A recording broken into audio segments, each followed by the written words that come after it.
nandito lang tayo. Yung, Si ma'am, dapat maayos ang trato kung saan tayo nanggaling.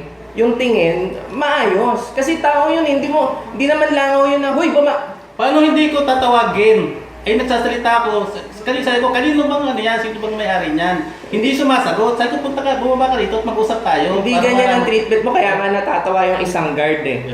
Kasi nagpa-power trip eh. Yung parang Robin Padilla, baba. Kaya nga sir, pumunta din to kami doon para iiwasan ang staff order. Para mapag-usapan sir kasi pag once na lang sir, pinapunta mo kasi si Laura doon sir, which is dito muna bago doon sir. Hindi, ang maganda kasi,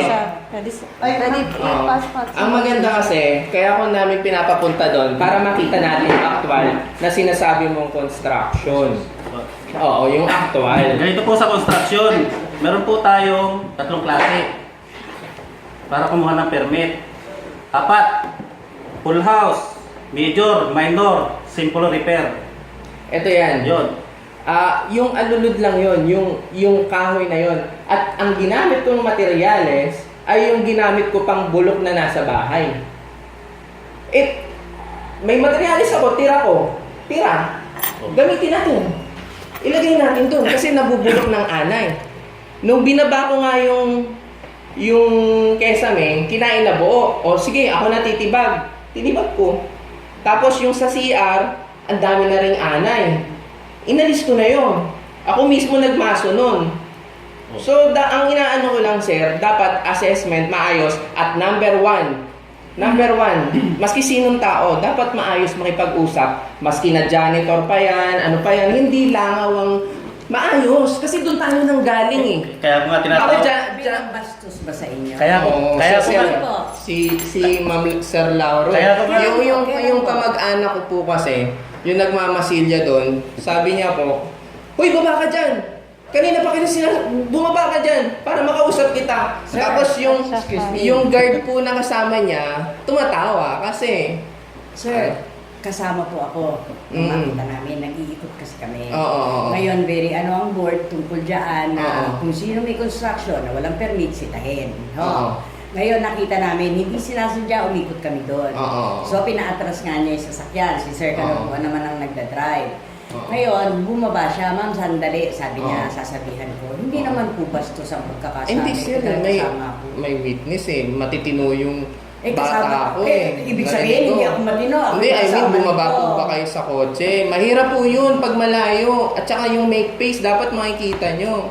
Yung guard nga, tumatawa-tawa eh. Sinong guard? Yung driver, parang gano'n. Siya yung driver eh. Parang siyempre, parang siyempre, astigin eh.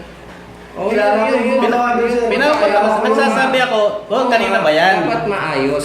Hindi naman gagawa ng istorya yun eh. At saka hindi rin naman namin alam kung kanino yung unit.